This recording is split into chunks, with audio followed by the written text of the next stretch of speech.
করতেছে। দেখতে দেখতে দেখতে দেখতে গোস্ত বিক্রি শেষ হলো, তার বাড়ি পর্যন্ত বন্ধু চলে গেলেন। যাইয়া দেখলো মায়ের প্রতি শ্রদ্ধা, মায়ের প্রতি ভালোবাসা, মায়ের প্রতি রেসপেক্ট দেখে মুসা নবী আশ্চর্য হয়ে গেল। ও বন্ধু, কালা ছেলেটা, পাগল ছেলেটা, বিশ্রী ছেলেটার ঘরে আছে শুধু মা। মাটার গায়ে পিঁপড়া বসলেও সরাতে পারে না। যাইয়া সারাদিন গোস্ত বিক্রি করলো জীবন জীবিকার জন্য। যাইয়া নিজে খাইলেন না, নিজে হাত মুখ ধুইলেন না। এবার তিনি কি করলেন, যাইয়া আগে মারে পরিষ্কার করলো। পরিষ্কার করে মায়ের জন্য খাবার রেডি করে খাওয়াইয়া এবার গেলেন বিশ্রাম করতে। এবার গেলেন ফ্রেশ হতে। মুসা নবী চাইয়া দেখে মা দুইটা হাত তোলে কি জানি বলে। মা দোয়া শেষ হয়ে গেল। এবার মুসা নবী প্রশ্ন করলো, মা গো তুমি কি দোয়া করেছো? কয় আমার এই ছেলেটা পাগল, দেখতে সুন্দর না, দেখলে মায়া লাগে না, কিন্তু অন্তরটা প্রেমে ভরা। আমার ছেলেটা আমার এত বেশি ভালোবাসে। আমার নবী তো মুসা, আমি আল্লাহর ডাইকা ডাইকা প্রতিদিন কই গো আল্লাহ, আমার এই সন্তানটারে মুসা নবীর বন্ধু বানাইয়া জান্নাতে দিও। মুসা একটা ডাক দিয়ে বললেন, বুড়ি মা, মা আমি আল্লাহর কাছে দরখাস্ত দিলাম গো, আল্লাহর কাছে দরখাস্ত দিয়েছি, আমার সাথে বন্ধু হয়ে কি জান্নাতে যাবে? ও বুড়ি মা, তোমার ছেলেটার ঠিকানা আমার আল্লাহ দিয়েছে, তার মানে তুমি মায়ের দরখাস্ত আল্লাহ কবুল করে ফেলেছে। মারে কষ্ট দিবেন? মা যা চাই দিতে হবে, সাধ্যে না থাকলে মাকে সরি বলবেন। আর পৃথিবীর কোনো বাবা মা সন্তানের জন্য বোঝা এমন কিছু কোনো দিনে চায়? সন্তানের কষ্ট হবে এমন কষ্ট কোনো দিন বোঝা চাপিয়ে দেয়? পৃথিবীতে মা বাবার চেয়ে প্রিয় সৃষ্টি জগতে আর কেহই নেই। আপনাকে আমাকে বুঝে নিতে হবে। কথা কি বুঝছেন? সম্মানিত উপস্থিতি, আর কথা বলবো না, অনেক কথা বলেছি। আপনারা সকলে আমি যা বলেছি যদি কষ্ট পান আল্লাহর রাস্তায় ক্ষমা করে দিবেন। যদি ভালো লেগে থাকে কথাগুলো স্টেপ বাই স্টেপ যেভাবে বলেছি এগুলো মনে রেখে একটু বাস্তব জীবনে বাস্তবায়ন করে যাওয়ার চেষ্টা করবেন। সুদ খাওয়ার নাম প্রেম নয়, সুদ ছাড়ার নাম রাসূল প্রেম। নামাজ ছেড়ে দেওয়ার নাম প্রেম নয়, নামাজ ধরার নাম প্রেম। বাবা মার কলিজায় আগুন দেওয়ার নাম প্রেম নয়, বাবা মাকে ভালোবাসা দেওয়ার নাম প্রেম। তিনটি বললাম, বাকিগুলো আপনি বিবেক দিয়ে বিবেচনা দিয়ে আপনি খুঁজে বের করে নেবেন। আল্লাহ আমাদের সবাইকে কবুল করে নিক, সকল বলুন আমিন। একটু জিকির করব, রাসূলকে একটু দাঁড়িয়ে সালাম দিব, তারপরে মোনাজাত দিব। রাজি তো? নবীকে সালাম দিতে আপনাদের আপত্তি আছে? যদি কারো আপত্তি থাকে বসে থাকবেন, আমি কাউকে বকা দিব না, আবার আপনি আমাকে বকা দিয়েন না। হ্যাঁ, একটা গজল গাইতাম। আচ্ছা, আমি তো একজন শিল্পী, লেখার তো অভাব না, আমার সিনাই বড়া। এত ওয়াজের ফাঁকি কি গজল কোন যায়? আচ্ছা, আপনাদের কি কোনো চয়েস আছে? যদি চয়েস না থাকে প্লিজ তাহলে আমার লেখা একটা গজল শোনাই। আমার লেখা, আমার সুর। হ্যাঁ, তাহলে আর তো কারো বিপত্তি থাকবে না, আপত্তিও থাকবে না। যেহেতু আবু বকরকে নিয়ে এতক্ষণ আলোচনা করেছি, দুইটা বলবো। তোমার প্রেমের গল্প আমি শুনেছি জীবন ভর, তাই তো আমার মনের ঘরে বইছে প্রেমের ঝড়। পথচে আছি আমি, বলেন পথচে আছি আমি, কবে দিবা দেখা? এই তো যে সুন্দর নূর নবীজি, নামটি মধুমাখা, পাগল পাড়া মনটায় আমার কাঁদে নিঝুম রাতে। এ দুনিয়ায় পাই যদি গো পাব হাসরেতে, নেই তো কোনো ভাবনা রাসূল বলেন, নেই তো কোনো ভাবনা রাসূল, তুমি যাহার সখা। এই তো যে সুন্দর নূর নবীজি, নামটি মধুমাখা, প্রেমিক ছিলেন হাবশীর বেলাল, চেহারা তার কালো। কালো মানুষের খবর আরেকটা আইসিনি, কথা কন না কেন আইসিনি? প্রেমিক ছিলেন হাবশীর বেলাল, চেহারা তার কালো। হৃদয় জোড়ে ছিল গো রাসূল তোমার প্রেমের আলো। নবীর প্রেমের ইতিহাসে এই নামটি আছে লেখা। এতো যে সুন্দর নূর নবীজি, নামটি মধু মাখা। মারহাবা কইতেন না? আমারে ধন্যবাদ দিতেন না? দিছি পাইছি, আলহামদুলিল্লাহ কোন।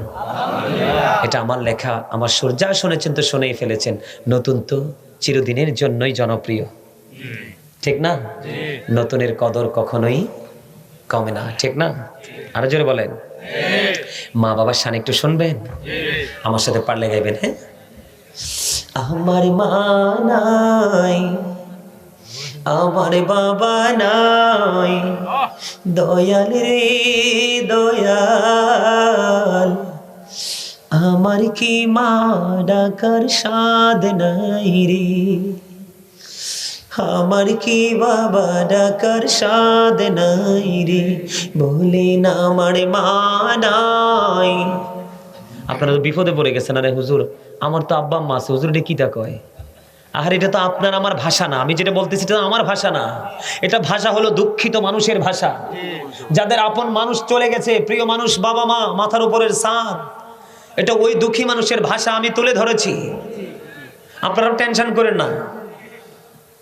যারা নেতা হয় তারা কি তার নিজের মুখে যে কথাগুলো বলে এটা কি তার নিজের ভাষা না দুঃখী মানুষের ভাষা? তো এটা বুঝে নিতে হবে। তো আমার মা নাই, আমার বাবা নাই, দয়াল রে দয়াল, আমার কি মা ডাকার স্বাদ নাই রে, আমার কি বাবা ডাকার স্বাদ নাই রে। ঘরে যাইয়া সবাই দেখে মা জননীর মুখ, বাবা যখন মাথায় হাত দে ভুলে যাই সব দুঃখ। আমার মা নাই, আমার বাবা নাই, দয়াল রে দয়াল, আমার কি মা ডাকার স্বাদ নাই রে। শয়নে স্বপনে শুধু মা তোমার কথা মনে হয়, কতদিন দেখি না তোমার, ভুলে কি গেছো আমার, ভুলে কি গেছো আমার, আদর সোহাগ মাগো আর কোথা পাবো, কার চলে আমি নিজেকে জড়াবো, কার কাছে ধরবো মিছে বায়না, তোমার মতো কেহ নাই, শয়নে স্বপনে শুধু মা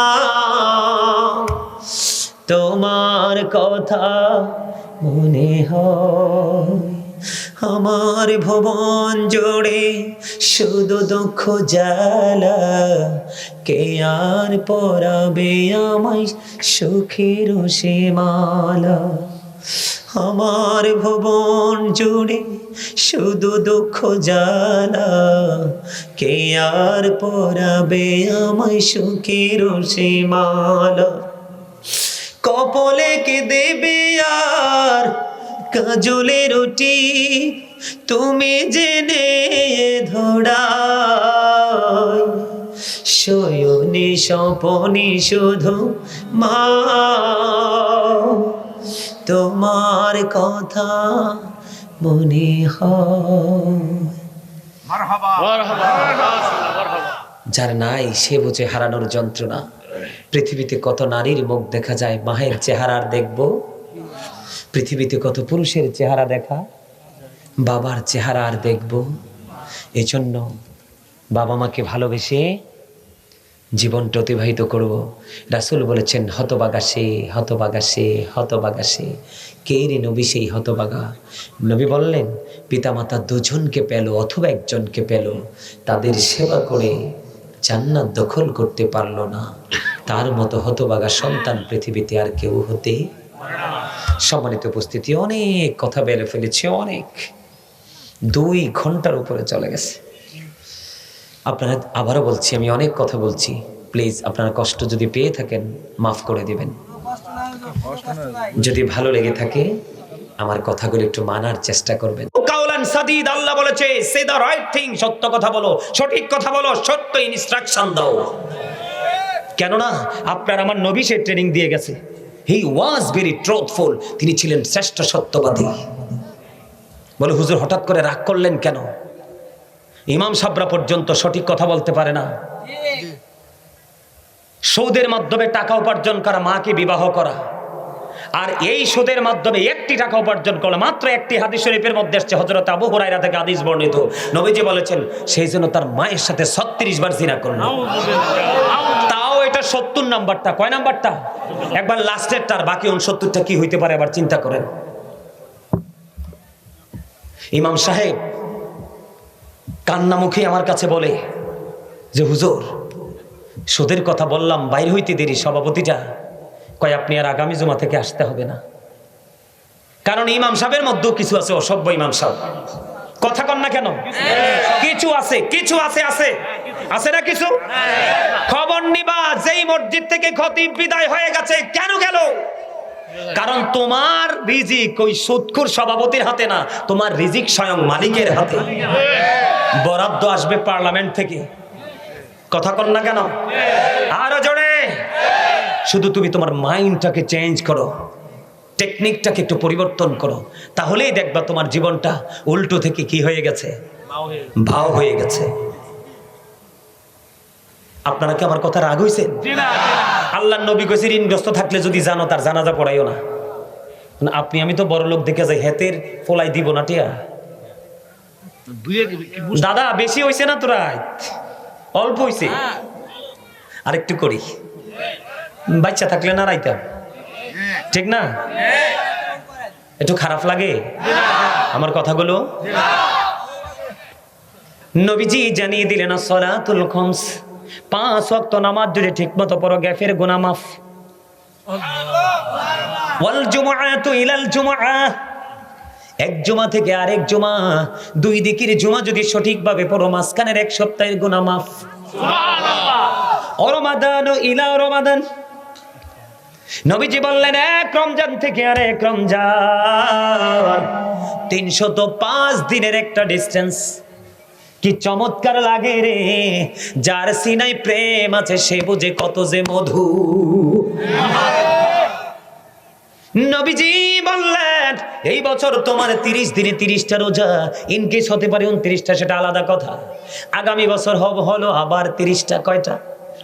60 দিন চলে গেল, 365 দিন, 1 বছর আরো 305 দিন। আবার আল্লাহ নবী বলেছে এবারে রোজাটাও সঠিকভাবে রাখো, এরপরে যেটা আসবে এটাও সঠিকভাবে রাখো। 305 দিনের গুনাহ মাফ, তবে জেনে শুনি বুঝে কবিরা গুনাহ কইরো না। তাহলে আবু বকরের মধ্যে রোজার বরকত পাওয়া গেছে। আমি আপনাদেরকে প্রেম বলি, প্রেম। দ্বিতীয় প্রশ্ন হলো নবীজির জানাজায় কে গেল? এখনকার মানুষ কিন্তু জানাজায় যায় না, ঘরে বসে থাকে রে। তোমরা জানো না জানাজার মাধ্যমে একদিকে চিরকালের জন্য প্রিয়জনকে, শুভাকাঙ্ক্ষীকে বিদায় দিয়ে আসলা, আর একদিকে পৃথিবীর মানুষের মধ্যে একটা বন্ধন নতুন করে তৈরি হলো। কথা ঠিক না? আপনার আত্মীয় স্বজন সবাই আসে না? অনেক কষ্ট হলেও আসে, তাদের সাথে দেখা হলো, কথা হলো, প্রেম বিনিময় হলো, পরকালেরটার সাথে একটা বন্ধন তৈরি হয়ে গেল, পৃথিবীতেও একটা মধুর বন্ধন তৈরি হয়ে গেল বন্ধু, চমৎকার। তৃতীয়ত হলো নবীজি প্রশ্ন করেছেন, কে রে মিসকিনকে খাওয়াইছো? আমার নবীজি জানিয়ে দিছে বন্ধু, ও বন্ধু, মোহনপুর নামটা বড় মিষ্টি, আমার কাছে ভালো লেগেছে, অত্যন্ত চমৎকার মোহনপুর। বলে হুজুর কেন গো? মোহাম্মদ নামটি প্রথম কে বা ডাকিলে, কার নামের ওই মোহনবাসী জগৎ ভোলালে, কার নামের ওই মোহনবাসী জগৎ ভোলালে।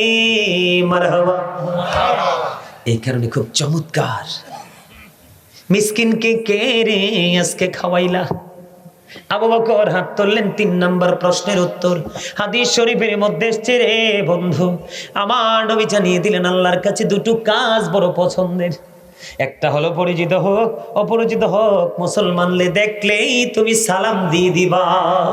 2 নাম্বার হলো কোন মানুষকে পেট ভরিয়ে খাইয়ে দেওয়া। বন্ধু, বড়লোক অহংকারের কারণে তুমি দাওয়াত দিলেও মিস করবে, ঠিক নেই। আর গরিবকে দাওয়াত দিছো, বড় লোক বাড়িতে সাধ্য অনুযায়ী একটু হাদিয়া নিয়ে তোমার বাড়িতে অ্যাটেন্ড করবে। কথা কয় না কেন? বন্ধুরে আমার, আল্লাহর কাছে দুটো কাজ প্রিয়। অন্য একটা হাদিসের মধ্যে এসছে, দেখেন একদিন নবীজির কাছে এক মুসাফির আসলেন, মেহমান আসলেন, তো তাকে তো আপ্যায়ন করতে হয়। এখন নবীজির বিবির ঘরে খবর পাঠালেন, বিবিদের ঘর থেকে বন্ধু খবর আসলো যে নবী গো, ইয়া রাসূলুল্লাহ, আমাদের ঘরে পানি ছাড়া কিছুই নাই। নবী গো, আমাদের ঘরে পানি ছাড়া আর তো কিছু নাই। নবীজি পরে উপস্থিত সবাইকে ডেকে বললেন, তোমাদের মধ্যে কে আছো আজকের এই মেহমানটাকে মেহমানদারি করবা? এক আনসারী সাহাবী দাঁড়ালেন, দাঁড়াইয়া বললেন, ইয়া রাসূলুল্লাহ, আমাকে দিয়ে দেন। এবার ওই মেহমান নিয়ে তিনি তার বাড়ি গেলেন। বন্ধু, উনিও ধনী না, তাদের জীবন ছিল খুবই কষ্টকর, কিন্তু প্রেম ছিল অত্যন্ত মধুময়। প্রেমের মধ্যে কোনো কলঙ্ক ছিল না। এবার বাড়ি গেলেন, যাইয়া বিবিকে ডেকে ডেকে বলে, বিবি রে, ঘরে কি আছে খাবার? কয় আমাদের যে একটা সন্তান আছে, সন্তানটার খাবার। বিবি, আজকে যখন সন্ধ্যা হবে প্রদীপটা আগে আগে নিভাইয়া দিও, তার মানে বাতিটা নিভাই দিও। এখনকার মতো কিন্তু লাইট টাইট না বন্ধু, প্রদীপটা নিভাইয়া দিও, বাচ্চাটাকে কৌশলে তুমি ঘুমটা পাড়াইয়া দিও। আজকে মেহমান আছে রে, খাবারটা মেহমানকে খাওয়াবো।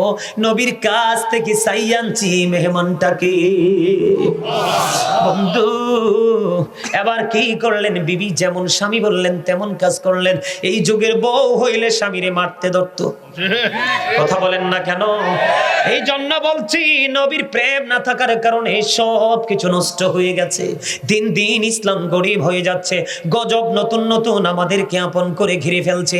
বাঁচতে হলে, বাঁচাতে হলে বন্ধু, প্রেমিকের সন্ধান বের হয়ে যাও, প্রেমিকের সাথে প্রেম করো। নিজের জীবনকে বাস্তবতার সাথে থেকে ওভারটেক করে তুমি নতুন গন্তব্যের দিকেও, নিয়ামতের দিকে এগিয়ে নিয়ে যাও। বন্ধু, এবার দিন তো রাত্র চলে গেল। সকাল যখন হলো রে, ওই আনসারী সাহাবী নবীজির দরবারের দিকে আসতেছে। নবীজি সাহাবাকে দেখে শুধু হাসে রে, শুধু মিষ্টি মিষ্টি করে হাসে। সাহাবায়ে কেরাম দেখে দেখে বললেন, নবী গো, কারণ কি? নবী বললেন, গত রজনীতে তুমি মেহমানের সাথে যে আচরণ করেছো, আমার আল্লাহ অনেক বেশি খুশি হয়েছে। এই খবর আমি পেয়েছি, জন্য হাসি। এই গুণ কার মধ্যে আছে? হযরতে আবু বকর। ও বন্ধু, গরিব মানুষ সম্পর্কে অন্য হাদিসের মধ্যে এসেছে, রাসূল বলেছে, তোমরা যখন তোমাদের ঘরের মধ্যে রান্না করো, কি করো? রান্না যখন করো রে, তখন তরকারিতে ঝোলটা একটু বাড়াইয়া দিও। কি করে দিও? ঝোলটা একটু বাড়াই দিও। তোমার পাশে তো গরিব মানুষ আছে, তুমি যেন তার ঘরে একটা বাটি তরকারি দিতে পারো। এমনও হয় রে, বড় লোকের ঘরে খাবার যায় ডাস্টবিনে, অনেক ঝুটা হয়ে যায়, আর পাশের ঘরে শুটকিও মিলে না। এত নিষ্ঠুর হোক কেন রে মানুষ? কারণ এত নিষ্ঠুর হওয়ার পিছনে কারণ হলো, মানুষ এখন আলেমদেরকে ফলো করে না, ফলো করে বেঈমান কাফের মুশরিকদেরকে। কথা কন না? যুবক, তোমরা কিছু মনে করো না, বর্তমান প্রজন্মের ম্যাক্সিমাম যুবক যুবতী ইহুদিদের কালচারে রঙিন হয়ে গেছে। মাথা থেকে পা পর্যন্ত ইহুদিদের কালচার, সকাল থেকে বিকেল পর্যন্ত ইহুদিদের সংস্কৃতি লালন করা, এটা কখনোই কোনো মুমিনের জীবনে সফল বয়ে আনতে পারে না। আল্লাহ কোরআনে বলতেছে ইন্নাল কাফিরিনা কানু লাকুম আদুওয়াম মুবিনা। আল্লাহ কোরআনে বলতেছে the heretics are the eternal enemy of the believers. ইমানদারদের প্রকাশ্য শত্রু হলো বেঈমান কাফেরেরা। আপনারা দেখেন ইসরায়েল কেমন করে মুসলমানকে বন্ধ ধ্বংস করছে। পাশের দেশ ভারত আপনি চায়া দেখেন মসজিদ ভেঙে ভেঙে মন্দির বানাচ্ছে, সুযোগে পাইলে মুসলমানকে গায়েল করে ফেলছে। আর আমরা সেই মুসলমান হয়ে নবীর প্রেমিক হয়ে ইসলামের রঙে রঙিন হয়ে আমরা বেঈমান কাফেরদের সংস্কৃতি লালন করছি। এর চেয়ে বড় লজ্জার কিছুই হতে পারে না। বলে হুজুর একটা এক্সাম্পল দেন। এই যে যুবক তোমরা জিন্স প্যান্ট পরেছো, আল্লাহি আল্লাহর কসম করে বলছি রে, বুখারী শরীফের মধ্যে এসেছে এই পোশাক তোমাদেরকে জাহান্নামে নেবে, তোমরা পাহাড় পরিমাণ যদি আমল করতে পারো। বলে হুজুর কেন? এটার কারণ হলো বন্ধু আল্লাহ বলেছেন লিবাসুত তাকওয়া যালিকা খায়র। আল্লাহর কোরআন থেকে কালেক্ট করেছি। আল্লাহ বলতেছেন পুরুষের জন্য ফরজ হলো বন্ধু উপর দিয়ে নাভি বরাবর আর নিচে দিয়ে থাকবে টাকনুর উপরে। এখন তোমরা যে জিন্স প্যান্ট পরো এটার চরিত্র এটা ক্রিয়েট করা হয়েছে স্মল করে। এটাকে বন্ধু ছোট, নাভির 3 থেকে 4 আঙ্গুল নিচে থাকে, এই নাভি বরাবর থেকে টাকনুর উপরে রেখে প্যান্ট পরা, লুঙ্গি পরা, পায়জামা পরা, যা পোশাক তোমরা পুরুষরা পরো এটা বন্ধু পরা ইমানদারের জন্য ফরজ।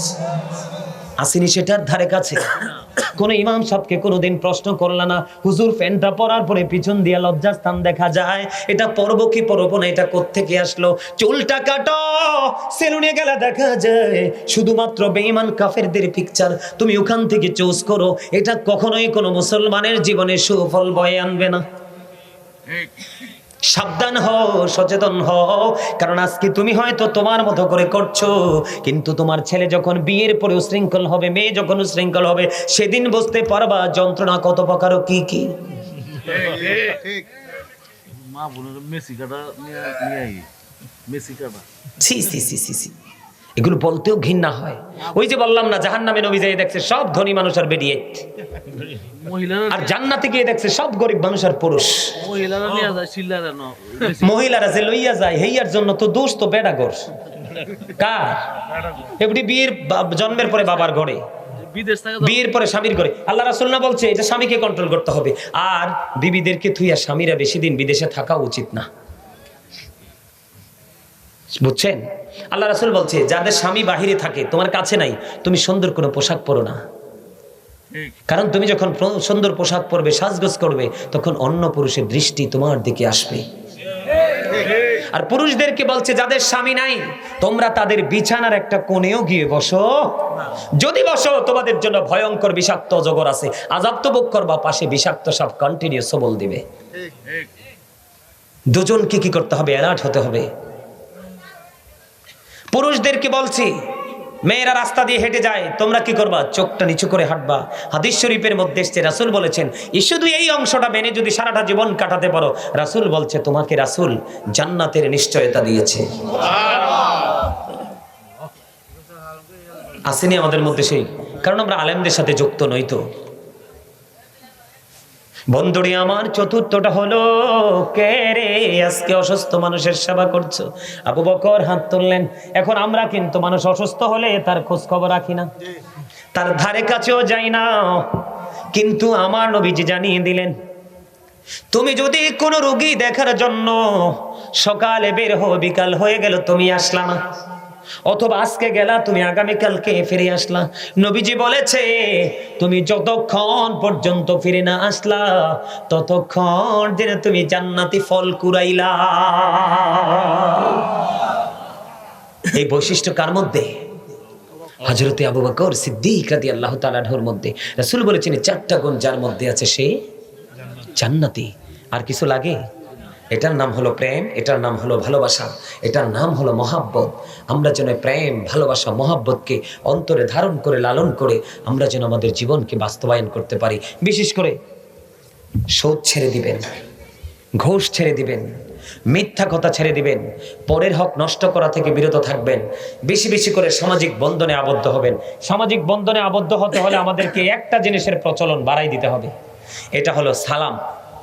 বেশি বেশি করে সালাম দিবেন। দেখবেন একটা মানুষ যতই শক্ত হোক, আপনি যখন সালাম দিবেন সে কিন্তু উপর দিকে তাকাবে। কি করবে? এটার মধ্যে কি হবে? সামাজিক বন্ধনে আবদ্ধ। একটা মানুষ বিপদে পড়লে দৌড়ে যাবেন, দেখবেন সামাজিক সুখের কোনো কমতি হবে না। সম্মানিত উপস্থিতি, 5 ওয়াক্ত নামাজ পড়বেন, বেশি বেশি করে দরুদ পড়বেন, জিকির করবেন, হালাল পথে রোজগার করবেন। বিশেষ করে বাবা যারা হয়েছেন, সন্তানদেরকে, ছেলে মেয়েদেরকে আপনার ইসলামের শিক্ষায় শিক্ষিত করবেন। তাহলে আস্তে আস্তে আস্তে আস্তে করে আমরা আবার পুনরায় পরিপূর্ণ সুন্দর নুরানি এক নূরের জগতের দিকে আমরা কি করতে পারবো? আসতে পারবো। ঠিক না বে ঠিক? আরো জোরে বলেন। করবেন তো? করবেন? সবাই করার চেষ্টা করবেন তো? আর যেটা না বুঝেন, আপনার পাশে যে ইমাম সাহেব আছেন, খতিব সাহেব আছেন, ওনার কাছে যাবেন। উনি যদি সবাই যে সবকিছু জানবে এমনটিও নয়, উনি যদি না জানেন, না বোঝেন, আপনারা ওনাকে ছেড়ে অন্য কাউকে খুঁজবেন। এখন তো সুবিধা, অনলাইনের যুগ। আপনি কোনো বক্তাকে, কোনো আলেমকে ভালোবাসবেন, আপনি তার কাছে যদি প্রশ্নটা পাঠিয়ে দিবেন, কি করবেন? প্রশ্নটা পাঠিয়ে দিবেন, আর খুব সহজেই দেখবেন আপনার কাছে উত্তরটা চলে আসবে।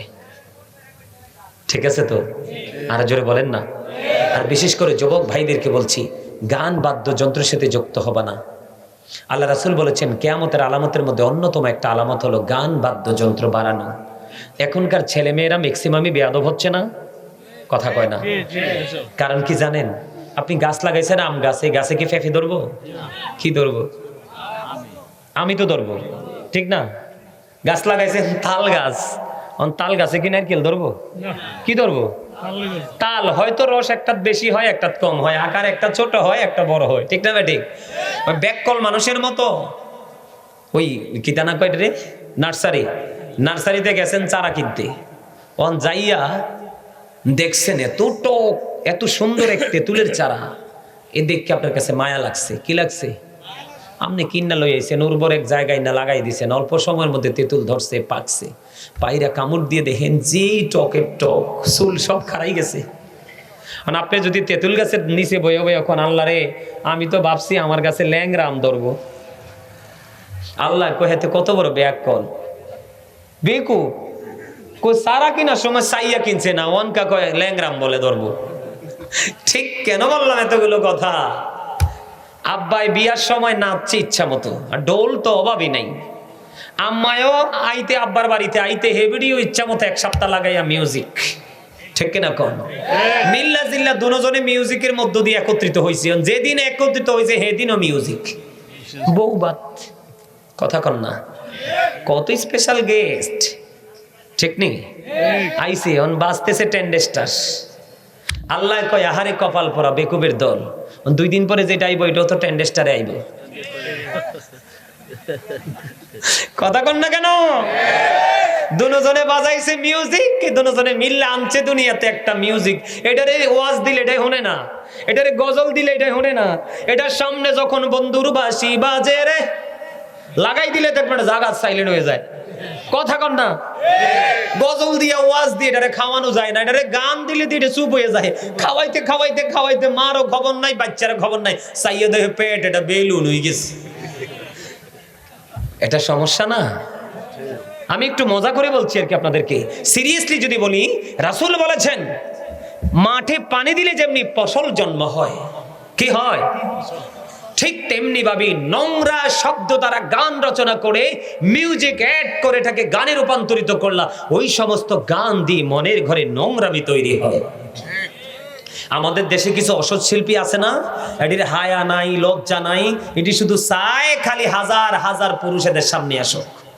এদের কারণে আজকে যুবক যুবতীরা নষ্ট। এই জন্য রাসূল বলেছেন এই নোংরা শব্দ দ্বারা, এইসব গান মিউজিক থেকে তোমরা দূরে থাকো। আরেকটা হাদিস অত্যন্ত ভয়ঙ্কর। আল্লাহ রাসূল বলেছেন গানের আসরে যায় পাপীরা। কারা? যারা পাপী তারা গানের আসরে যায়, আর কান লাগাইয়া গান শুনে ফাসেকরা। আর গানটা শোনার পরে কয় দারুণ, ফ্যান্টাস্টিক, তার মানে মজা নিল। আল্লাহ রাসূল বলছেন গান শোনা থেকে যে মজা নিল সে যেন কুফরি করে ফেললো, তার মানে কাফেরদের অন্তর্ভুক্ত। আরো জোরে কর না নাউজুবিল্লাহ। আরে কোনা দিয়ে কেডা জানি সুবহানাল্লাহ কইছে, খেয়াল করছেন নি? কই যাইতে সুবহানাল্লাহ কইছেন যে সওয়াব কিন্তু কম হইতো না, সওয়াব ঠিক হবে, এটা জিকির হয়ে গেছে, কিন্তু শব্দটার লগে মিলছে না আর কি। এবার আসেন তার চেয়েও ভয়ঙ্কর খবর। আল্লাহ রাসূল বলেছেন কিয়ামতের আগে এক শ্রেণীর মানুষ বের হবে যাদের চেহারাটা হয়ে যাবে বিশ্রী বিকৃত, তাদেরকে মাটির মধ্যে গ্রথিতকরণ করা হবে। ইয়া রাসূলুল্লাহ, তারা কি তাওহীদ মানবে না? রাসূল বললেন মানবে। তারা কি রিসালাত মানবে না? রাসূল বললেন মানবে। রাসূল আরো বলেছেন ইয়াসুমুন ইয়াহুজ্জুন ইউসাল্লুন, রাসূল বলেছেন তারা রোজা রাখবে, তারা হজ করবে, তারা নামাজও পড়বে। নবী গো, তারপরেও কি সেই সাজাটা বহাল থাকবে? নবীজি জানিয়ে দিলেন তারপরেও সেই সাজা বহাল থাকবে রে। নবী নবী কেন গো সেই সাজা থাকবে? বুঝে নেন, তারা আল্লাহ মানবে, তারা তাওহীদ বিশ্বাসী, তারা রাসূল মানবে, তারা রিসালাতকেও বিশ্বাসী। নবীন রিসালাত না মানলে কি আপনি ইমানদার হইতে পারবেন? কথা কয় না। রিসালাত মানে কি নবী না? কথা কয় না, বুঝেন না। রিসালাত মানে কি নবী, নবী না মানলে, নবীকে বিশ্বাস না করলে কি হইতে পারবেন ইমানদার? দেখেন, আল্লাহও মানবে, রাসূলও মানবে, রোজাও রাখবে, হজও করবে, নামাজও পড়বে, তারপরেও কি সাজাটা বহাল থাকবে? নবীজি বললেন তারপরেও সাজাটা বহাল থাকবে। কেন গো? কারণ সে গান প্রেমিক হবে, অশ্লীল শব্দ দ্বারা গানের আসর বসাবে, আর এই আসরের মধ্যে চলে অন্যরকম নোংরামি, মদ। কথা কয় না, চলে না? আপনাদেরকে যদি বাস্তব উদাহরণ দিই, কয়দিন আগে কইনারে গেলাম উত্তর দিকে, বিশাল মাহফিল। এই প্যান্ডেলটা তো বড় না, কইরে তোরা এটার চাইতে বড় না, বুঝে গেলাম বিশাল গেট, গেট দেখি তো মুগ্ধ। এখন ওয়াজ টোয়াজ ভালোই করছি, মানুষও খুব মজা করে শুনলো। ও নামার পর একটা খবর দিল কমিটি, বুঝছেন, হুজুর আমাদের যে ওয়ার্ডের মেম্বার সাহেবের 5,000 টাকা লইতে হুজুর খুব কষ্ট হইছে।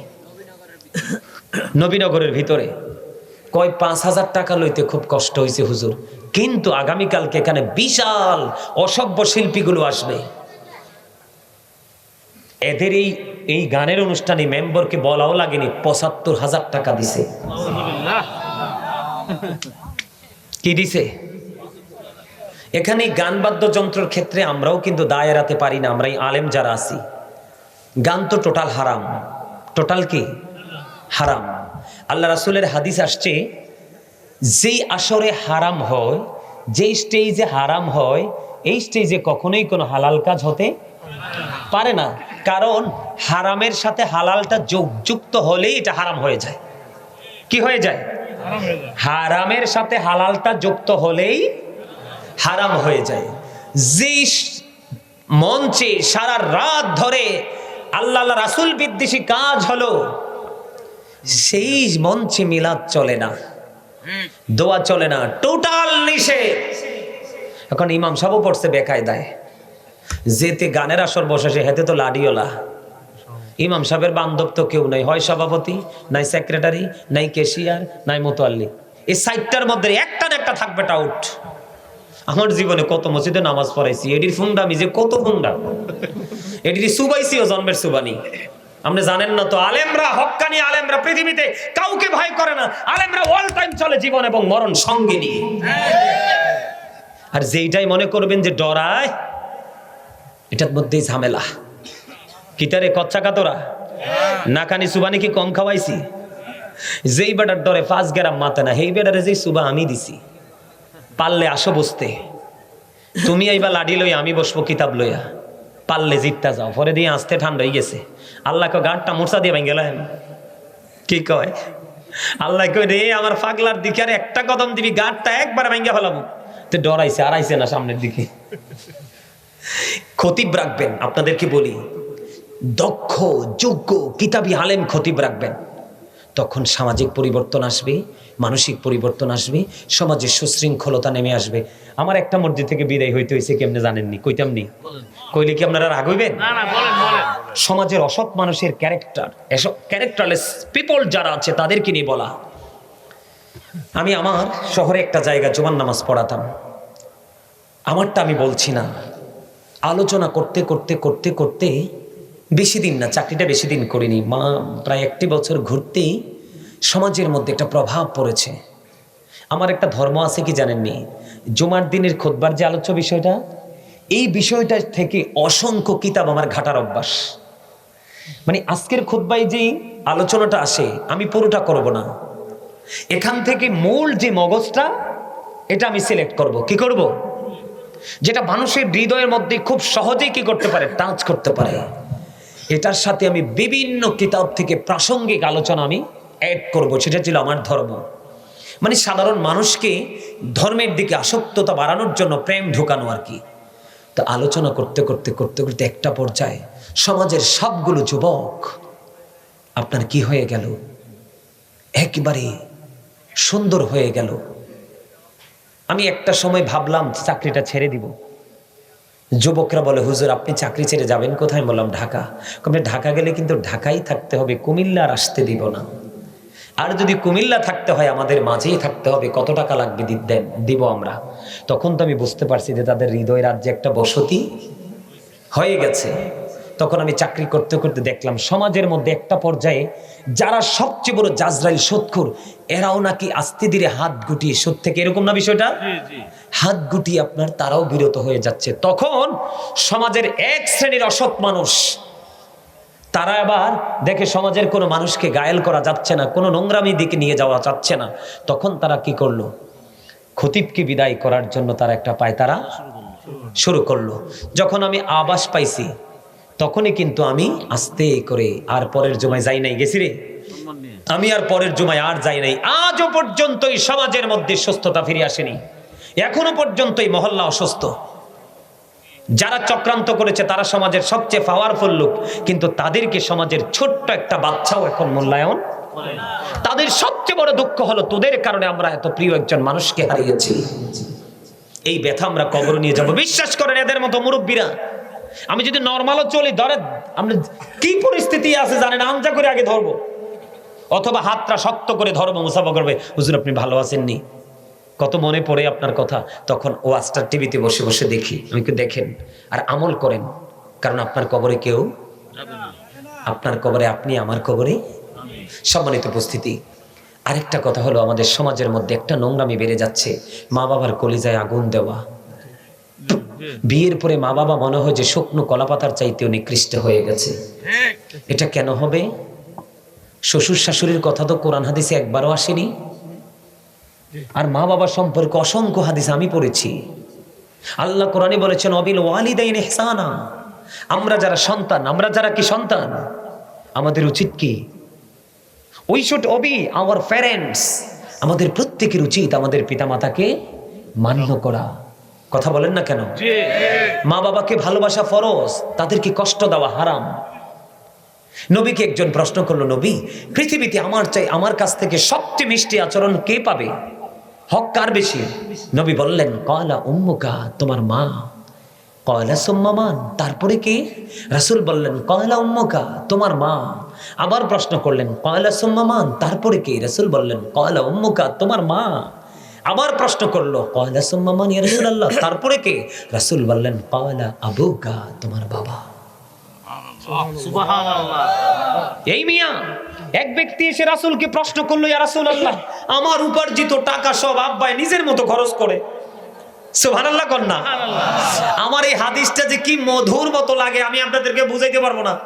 নবীজির কাছে আইছে, নবী গো, ও প্রাণের নবী, আমার উপার্জিত সব কিছু টাকা পয়সা আমার আব্বা নিজের মতো খরচ করে, কি করব?